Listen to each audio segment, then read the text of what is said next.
Salut les gars, bienvenue pour cette session du jour. On va faire comme hier, un peu de Tashiwaza. Et après, on continue sur le papillon.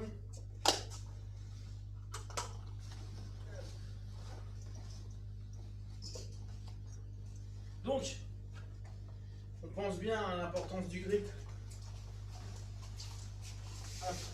Donc, on fait comme hier. L'idée pour moi, c'est d'aller choper des grips qui me permettent d'être fort. Et, bien sûr, une fois qu'on va être un peu plus chaud, on va travailler sur les déplacements davantage. On pense bien avoir une posture droite sur du jiu-jitsu, c'est pas vraiment problématique. Beaucoup pourraient dire ouais mais il va t'attaquer dans les jambes. Oui mais si tu as du grip, si tu es solide sur ton debout avec du grip, le mec même s'il y va pleine balle dans tes jambes, le fait que tu aies le haut de Kim par exemple, c'est dur. Alors bien sûr, on fait pas du judo. Donc c'est sûr que si vous avez envie de davantage descendre parce que votre jeu se fait sur des single double, d'ailleurs c'est, je pense, pour nous à notre niveau, 70% à 80% des projections, des années au sol, pardon, n'hésitez pas à descendre. Le truc, c'est qu'il faut que vous soyez, comme quand on le fait sur de la luta, disponible sur votre appui. D'accord ? On pense bien à ça parce que c'est peut-être ce qui va être le plus important pour nous. Hop, je descends pour que vous puissiez un peu voir les jambes. Mais c'est ce qu'on a besoin de taffer. Okay ? Là, on commence par un petit boulot de grip et après, on va voir.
Maintenant, on va travailler en même temps un peu plus les déplacements.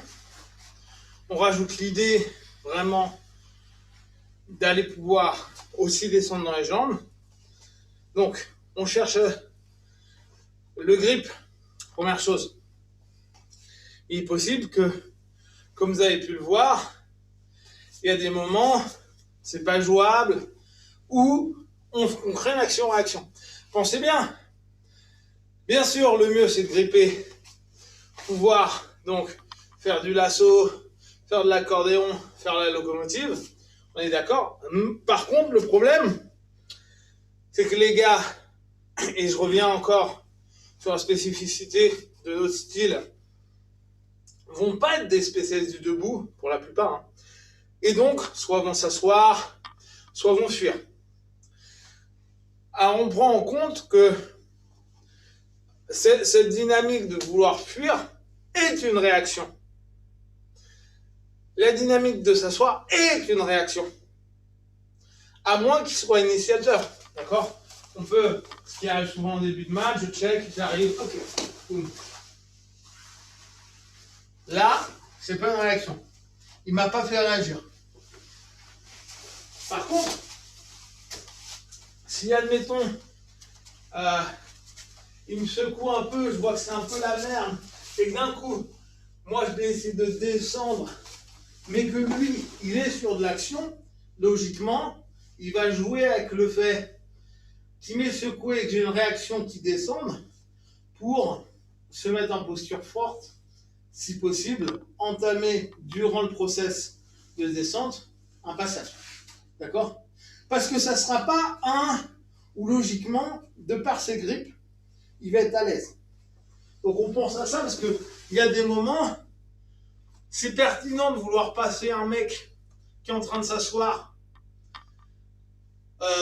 en one shot, entre guillemets, et là, on parle vraiment de notre moment un peu explosif, comme si on était en train de projeter, la justice vient de nous projeter avec une phase d'explosivité. Ça peut être cohérent.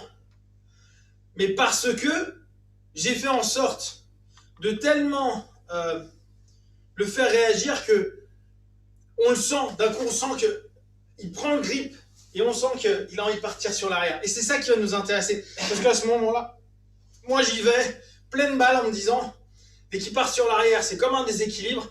Et moi je travaille sur le même principe que si je faisais un double leg, un single leg, un koichi, ce que vous voulez.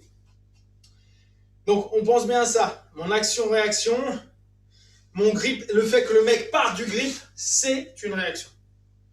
Donc, je peux, réaction égale initier une action. Après, pour moi. Alors, bien sûr, hein, ça peut être reprendre un grip plus fort, ça peut être attaquer, ou ça peut être aussi revenir en zone neutre. Okay?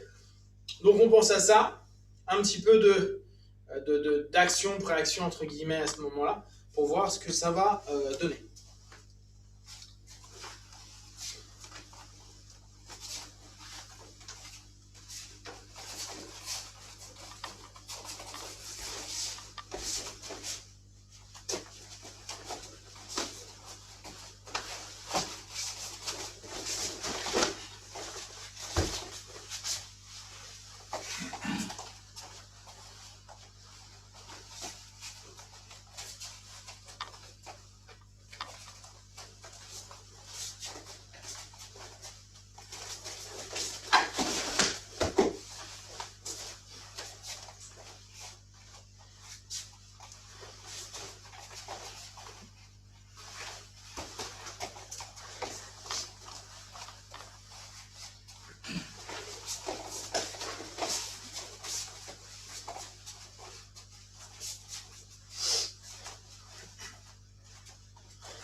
Ok. Donc, on voit que sur le Kim, dès qu'on l'a, on va assez facilement, nous à notre niveau de Tashiwaza, bloquer, ne plus être dans cette dimension d'action, de mouvement. Alors, ça a du sens du fait qu'on n'est pas un gros niveau debout. Ça a du sens parce que instinctivement, ce qu'on veut faire, c'est tout bloquer et se gainer pour justement se dire je m'ancre dans le sol. Donc tu vas galérer à me faire bouger. Ce qui est bien dans l'idée, toujours face à un combattant Tashiwaza lambda qui a du sens, parce qu'on reste fixé. Par contre, fixé égale un gros temps pour partir d'un mouvement à un autre. Si je suis comme ça et que je ne crée pas de mouvement, que ce soit sur de la lutte, du judo, art de préhension, ou du jutsu bien sûr, ou que ce soit en boxe, bien sûr, je vais percuter, c'est puissant parce que je suis ancré au sol. Par contre, si je suis constamment en train d'attendre le mec dans cette posture sans que je bouge, il y a un moment, il risque d'avoir un problème si lui bouge. D'accord ? Comme on pouvait voir un petit peu à l'ancien karaté, c'était beaucoup assises lourdes, posées pour contrer, pour taper lourd. Ça a du sens en termes d'ancrage au sol, ça l'a un petit peu moins par rapport à une dynamique d'action de combat. Donc on doit toujours garder ça en tête. Ok, on va repasser donc sur notre boulot de papillon. Hier, on a revu un petit peu des éléments basiques. Ce qui m'intéressait là, cette semaine, c'était, encore pour les deux cours là qu'on fait en jiu-jitsu, c'est d'aller dans un processus offensif, d'accord ? Donc comme je vous l'ai dit hier, un des gros plus de cette garde-là, c'est qu'elle nous permet pas mal de mobilité. Par contre, donc, je suis plus mobile, j'ai des options de rester en dessous, d'aller en X, de me relever, de passer sur pas mal d'éléments, même de passer d'une jambe à une autre, donc d'une face à une autre, etc. J'ouvre vachement de potentiel sur un court laps de temps. Par contre, je suis moins bon sur le fait d'avoir la rétention de mon partenaire. Okay ? Là, ce qui va m'intéresser, c'est donc, paradoxalement, cette garde-là, elle doit être offensive. Alors, agressive, peut-être plus qu'offensive. C'est pas une garde qu'on peut laisser en mode off. Ce week-end, il y avait un fight to win. Et il y avait la ceinture pour les filles en je ne sais quel poids. Et c'était une petite d'Atos face, je crois, une petite de Tense Planet. Et la fille de Tense Planet, alors elle a perdu d'un point de vue match stratégique, mais clairement pour moi elle a fait le combat. Et elle était constamment, donc soit comme ça, soit elle avançait et elle allait agresser l'autre. L'autre elle se barrait tout le temps, elle a joué une autre stratégie qui était moins une stratégie de combat. Par contre ce qui était dingue, et d'ailleurs même les commentaires étaient là-dessus, disaient waouh c'est incroyable, elle est dans une butterfly, posture où on l'a vu c'est pas optimum là, bon elle a des hanches de ouf, mais elle était constamment, dès que l'autre arrivait, boum, en train d'attaquer. Dès que l'autre se mettait à genoux, boum, elle était en train de rentrer dedans, etc. etc. Donc ça lui crée un panel énorme. Problème, et là, on voit bien le problème de ce type de garde-là, c'est que la petite en face avait un jeu où elle se levait, bon, mais elle n'attaquait pas. Et quand elle attaquait, elle voulait exploser, mais elle n'arrivait pas à lui passer la garde. Donc pour l'instant, ok. Mais le problème, c'est dès que même elle commençait à choper, et là c'était en loutade, en grappling, l'autre se barrait. Donc elle a dû changer de stratégie, la petite qui faisait la butterfly, pour repartir sur de la garde fermée, pour créer de la rétention, pour que la personne ne se barre pas toutes les 15 secondes. C'est ça le problème aussi. Maintenant, c'était un tournoi qui est donc à la soumission et / à la décision s'il n'y a pas sub. elle n'est pas partie en lutte. Et le peu de fois où elle est partie en lutte, c'est vrai que son adversaire était meilleur qu'elle en lutte, donc il l'a ramenée au sol. Donc effectivement, c'était cohérent qu'au bout d'un moment, elle reste comme ça. Elle avait une possibilité, un panel, mais le problème, c'est si le partenaire n'est pas dans cette dynamique-là, là on parle vraiment d'une notion complète, hein. Ça arrivera, et complète grappling jutsu, hein. Ça n'arrivera pas sur une dynamique MMA, vous allez vous prendre des coups, et une dynamique de la rue non plus, d'accord? Mais c'est important à prendre en compte cette notion-là. Donc la papillon, elle a ce côté-là, de me laisser plein de possibilités, et effectivement, si Fred il se lève, je me lève. Je sais pas, s'il fuit le combat, bah, je me lève. S'il fuit trop, je me mets un trou au parti, comme ça on parle plus de combat. Casse tes couilles. Je sais pas ce que tu en penses. Quoi, à ce moment-là, je suis pas sûr que tu parles grand-chose. Mais d'accord, donc on pense à ça. L'idée donc, c'est en étant offensif, de commencer à jouer comme sur le principe de l'UTA, avec des options de sub. Là, on va juste en faire une qui est hyper classique et moi que je trouve assez intéressante. Donc, on est là, on se bat. Donc, on a vu l'importance des grippes, j'ai grippé, etc. Et là, on peut carrément jouer avec cette difficulté-là. Moi, j'aime aller mettre ma main derrière. Qu'est-ce qu'il fait, Fred, le 3/4 du temps? Il revient là. On avait vu, soit je peux revenir ici et je peux aller commencer à travailler, soit je suis là et je change. Ok?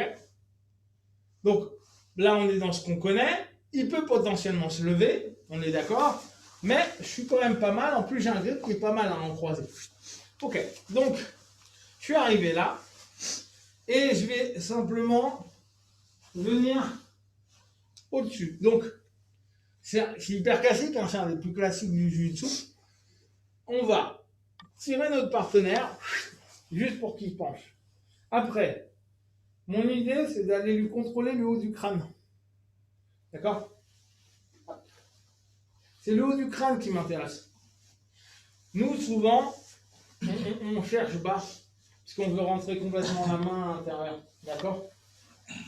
Je vais vous faire de l'autre côté, pour que vous puissiez voir. Donc, je vais tirer, ça va être important. D'accord? Ce qui est cool, c'est que, admettons, je tire, ça ne marche pas, il se redresse, et la plupart du temps, il va vouloir se barrer. J'ai toujours cette notion-là. Et là, j'ai mon papillon qui peut être intéressant à taper. Donc, le fait de l'agresser va créer de la réaction, notamment avec les gars qui gardent un peu de distance avec nous. Quand on est là, hop, voilà, exactement ça. Si je commence un peu à l'agresser par là, en cherchant à descendre, lui va vouloir monter ou autre, c'est cool. Là, je suis carrément, moi, sur mon jeu, j'ai facilement à l'intérieur mon grip. Là, il lève sa jambe, je peux très bien aller, souvenez-vous, sur les Ashigarami qui nous intéressent. Donc, pour moi, le fait juste d'avoir une intention de le tirer pour le faire réagir, mais vu que souvent, on est un petit peu timide sur nos façons de faire, là, on le fait avec une intention de soumission qui, si elle ne marche pas, on s'en fout, parce que derrière, ça aura fait réagir. Il y a une jambe, il bouge, etc., etc. Et moi, c'est ce qu'il faut que j'ai pour pouvoir exploiter mon job. Donc, on est ici, on est là, je tire. L'idée, c'est d'aller croiser, d'accord? Donc, pardon, je vous le fais de l'autre côté. Hop. Je vais croiser. Vous voyez ce coude? Je vais l'ouvrir. Et je cherche pas à aller trop bas au niveau de sa nuque, je reste haut. Je reste haut et je vais passer. Alors, je peux passer très court, mais là, Fred, il sera plutôt bien. Je vais plutôt écraser et revenir coude et haut au niveau du biceps. Ce qui là, pour Fred, est un peu moins bien. D'accord? Donc, on va vraiment avoir cette notion-là. Mon loops, hop, je vais y aller et je vais maintenant penser que comme je vais le faire, je vais ouvrir mon bras. D'accord? Je lève. Et c'est assez facile à voir, même quand les mecs sont un peu énervés et qu'ils ne se laissent pas faire. Par exemple, je suis là, on se bastonne, etc. Il ramène sa tête. Je peux très bien me dire, tiens, je travaille sur un faux étranglement, ce qui va faire que la plupart du temps, il va commencer à aller bosser. Exactement. Là, j'ai ouvert. Vous avez vu, je suis passé dessous. Maintenant, je peux passer au-dessus de sa tête, égal. D'accord? Vous avez vu, je garde tout le temps mon travail en connexion ici. Parce que, en fonction de ce qu'il va me proposer, je vais avoir la possibilité de taffer. Hop, je suis là. Je vois un petit peu. Si je veux partir ici, voilà, ça ne marche pas. Je peux aller l'accompagner. OK? Et là, je descends. Et là, en fonction, ça ne marche pas complètement, etc. Il remonte. C'est cool. Je peux aller gripper, on l'a vu. Hop, et je peux aller commencer à travailler avec un grip loin et commencer à taffer. Boum. Par exemple. On a parfois un petit peu moins sur le Jiu-Jitsu que sur la Luta. Un moyen super intéressant de faire réagir le partenaire, c'est de l'emmener dans des phases de soumission. Et vraiment, c'est pas soumettre pour soumettre. C'est se dire, si je peux soumettre, je le fais.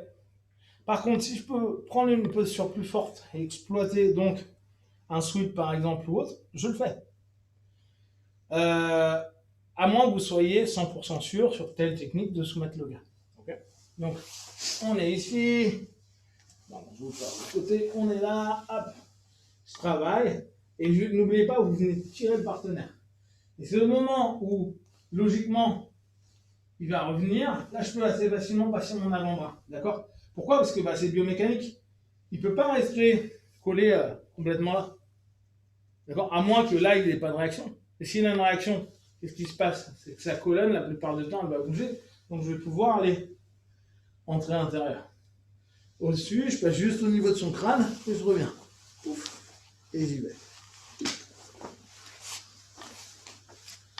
Donc, mon système technique, il est assez simple.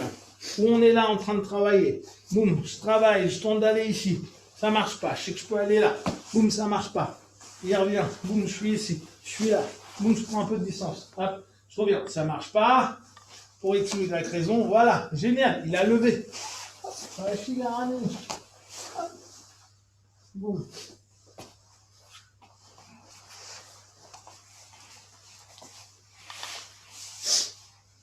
On a, comme je vous disais, des choses qui sont vraiment avantageuses sur le papillon. On est là, on est en train de travailler. Je pars ici. Admettons qu'il veuille se lever. Pas de souci. Je peux me relever en même temps que lui. Et là, je peux très bien commencer à aller chercher ici. Bien sûr que ça ne va pas le faire tomber.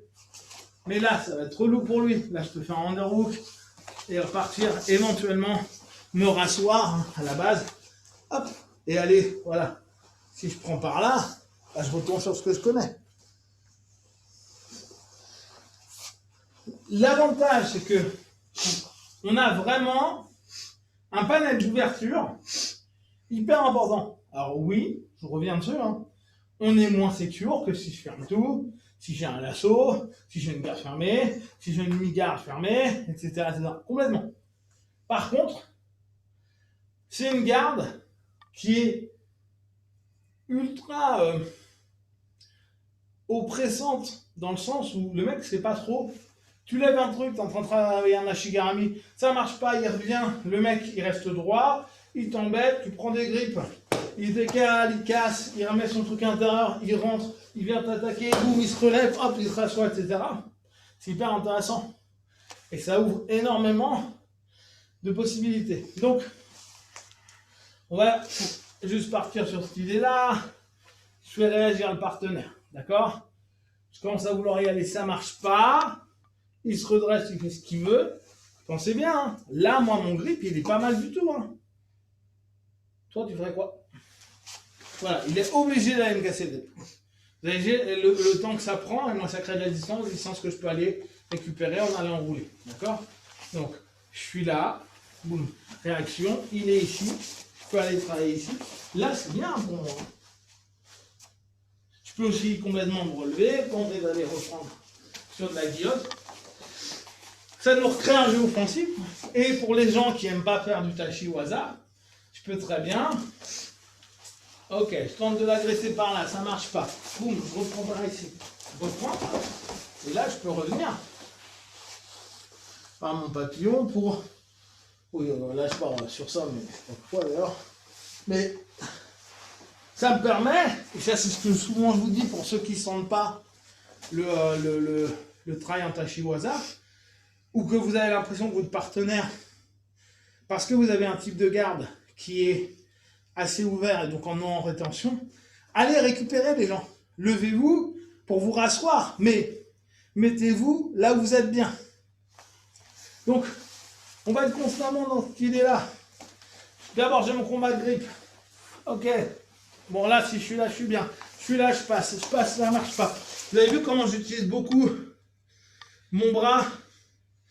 Donc, je sais qu'il va devoir casser mon grip. Moi, je peux, pendant ce temps-là, ah, là, je me suis fait avoir, mais hop, ça me permet, moi, d'être assez facilement debout. Je peux être debout, me rebattre, hop, revenir sur un angle que je préfère. Là, je suis plutôt bien pour moi. Je peux revenir en X. Hop, etc., etc. Mon idée d'avoir une exploitation de ma canne, d'être sur un angle de papillon, de me dire, ok, j'ai les principes de base, mon grip, ma jambe, ma deuxième jambe qui va être ultra importante, on reverra bien ça, mais pour rentrer à l'intérieur, pour contrôler, pour récupérer, la possibilité, la dextérité que je peux développer avec mes jambes pour venir d'un côté, revenir de l'autre sur de la shigarami, revenir d'un côté, tirer, exploiter la deuxième. Tout ça, ça nous ouvre une idée sur le papillon, sur la base du papillon qui est hyper importante et qui va vous donner un ensemble d'options en fonction de votre jeu. Je peux très bien sûr, prendre une papillon pour une transition. Le mec est un peu speed. Je sens que ça ne va pas le faire. Je vais chercher une posture plus fermée. Un lasso, spider, demi-garde, garde fermée, etc. Je sens qu'au contraire, le mec, c'est pas un mec qui bouge beaucoup. Bah, je vais mettre ma cale et après, je vais me battre sur tous les grips pour pouvoir exploiter ma cale pour qu'elle devienne à un moment donné le levier qui me permettra d'avancer. Et maintenant, on rajoute cette idée de je vais aller la travailler pour aller prendre, par exemple, un loops à ce moment-là, un loop choke, et je vois sa réaction. Mais je pense toujours que j'ai ma cale. Voire même, vous pourriez être, par l'absurde, alors bien sûr, ça ne se passe pas forcément comme ça, mais vous galérez à l'emmener, etc. Vous l'avez emmené, vous partez ici, vous pouvez très bien après aller changer de grip. Genre ça ne marche pas, hop oui, mais ça me permet d'aller sur le grip de derrière. Et celui-ci, on l'aime bien. D'accord? Pourquoi? Parce que là, quand lui, il va commencer à se défendre par là, ouais, il rentre, super. Boum. Underhook, on connaît celui-là. Et là, c'est intéressant pour moi. Hein. Donc, pensez à l'arborescence d'une technique toute bête comme le papillon, la papillon, parce que c'est grâce à ces arborescences-là que ceux qui aiment cette base de combat, vous allez pouvoir, vous, créer votre style.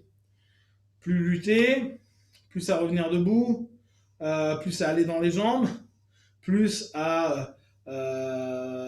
qu'est-ce qu'on va avoir? Plus à rentrer après sur des alternatives en X, etc., etc., qui vous emmèneront dans un jeu qui est intéressant. La papillon nous entraîne vers un ensemble de jeux. C'est une espèce de garde de transition possible, normale parce qu'elle est active et qu'elle ouvre plein d'opportunités, et elle va être indispensable à comprendre et à exploiter au fur et à mesure. Voilà, pour aujourd'hui, c'est fini. On se retrouve demain ou après-demain. Moi, je vous dis à très vite. Entraînez-vous bien. Hausse!